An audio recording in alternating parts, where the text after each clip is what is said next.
Assalamualaikum warahmatullahi wabarakatuh. Saya Muhammad Zakifari Anditya dengan NIM 082 kelas 4B Prodi PGSD Universitas Muhammadiyah Purwokerto.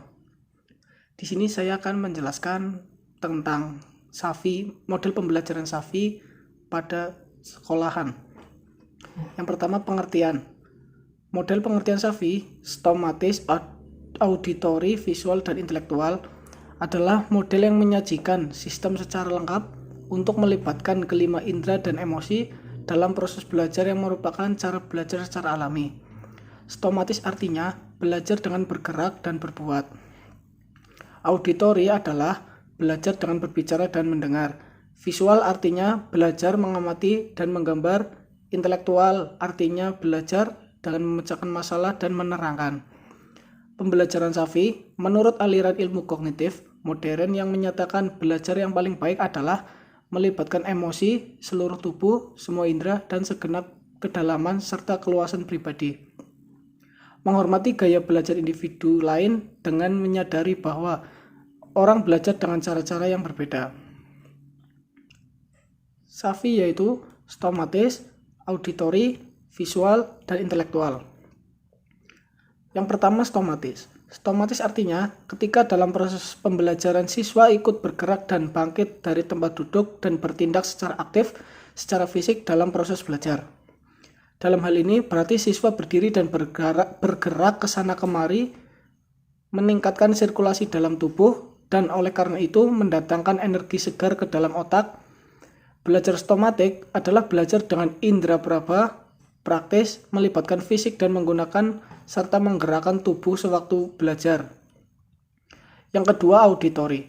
Auditori adalah belajar yang mengutamakan berbicara dan mendengar. Belajar auditori berarti mendengarkan pada aspek keterampilan, belajar dan menyimak. Sehingga ketika dalam proses pembelajaran pun, seorang guru harus memberikan ruang pada peserta didik untuk meluapkan pendapatnya yang tertampung dalam otak mereka. Yang ketiga, visual adalah belajar dengan cara mengamati dan menggambarkan. Belajar visual diantaranya yaitu dengan menggunakan media gambar, contoh diagram, peta gagasan, ikon gambar, dan gambaran dari segala macam hal ketika sedang belajar. Menggunakan benda-benda yang ada di dalam kelas ataupun media pembelajaran yang dibuat oleh guru atau peserta didik usia dini. Melakukan kegiatan pengamatan lapangan, misalnya meneliti tumbuhan, langit, dan lain sebagainya. Yang terakhir, yang keempat, intelektual. Intelektual adalah bagian dari yang merenung, mencipta, memecahkan masalah, dan membangun makna. Itulah sarana yang digunakan pikiran untuk mengubah pengalaman menjadi pengetahuan, pengetahuan menjadi pemahaman, dan pemahaman menjadi kearifan. Intelektual menunjukkan apa yang dilakukan siswa dalam pikirannya secara internal ketika mereka menggunakan kecerdasan mereka untuk merenungkan suatu pengalaman dan menciptakan hubungan makna, rencana, dan nilai dari pengalaman tersebut.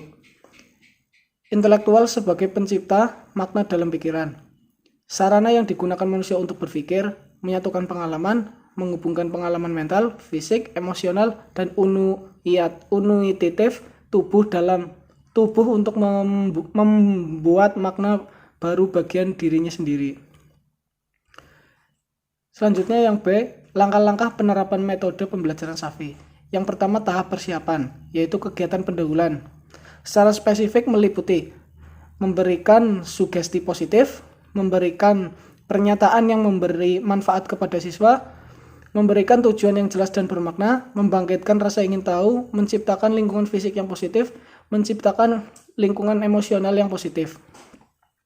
Yang kedua, tahap penyampaian atau kegiatan inti.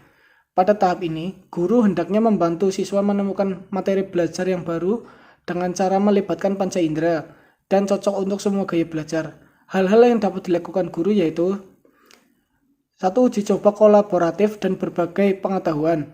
Yang kedua, pengamatan fenomena dunia nyata. Ketiga, perlibatan seluruh otak dan seluruh tubuh. Yang keempat, presentasi interaktif.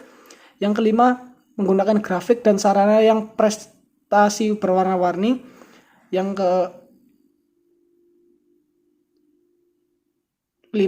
keenam, aneka macam cara untuk disesuaikan dengan seluruh gaya belajar. Yang ketujuh, proyek belajar berdasar kemitraan dan berdasarkan tim. Tahap yang ketiga yaitu tahap pelatihan atau kegiatan inti. Pada tahap ini, guru hendaknya membantu siswa mengintegrasikan dan menyerap pengetahuan dan keterampilan baru dengan berbagai cara. Secara spesifik, yang dilakukan guru yaitu pertama, aktivitas pemrosesan siswa, yang kedua, usaha aktif atau umpan balik atau renungan atau usaha kembali. Yang ketiga, simulasi dunia nyata. Yang keempat, permainan dalam belajar. Yang kelima, pelatihan aksi pembelajaran. Yang keenam, aktivitas pemecahan masalah. Kemudian yang C, relevan SAFI.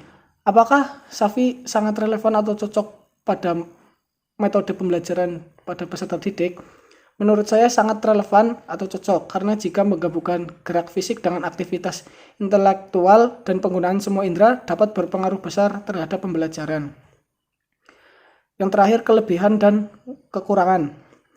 Kelebihan membangkitkan kecerdasan, terpadu siswa secara penuh melalui penggabungan secara fisik dengan aktivitas intelektual. Yang kedua, siswa tidak mudah lupa karena siswa membangun sendiri pengetahuannya. Yang ketiga, suasana dalam proses pembelajaran menyenangkan karena siswa merasa diperhatikan sehingga siswa tidak cepat bosan untuk belajar. Yang keempat, memupuk kerjasama karena siswa yang lebih pandai diharapkan dapat membantu yang kurang pandai. Yang kelima, memunculkan suasana belajar yang lebih baik, menarik, dan efektif.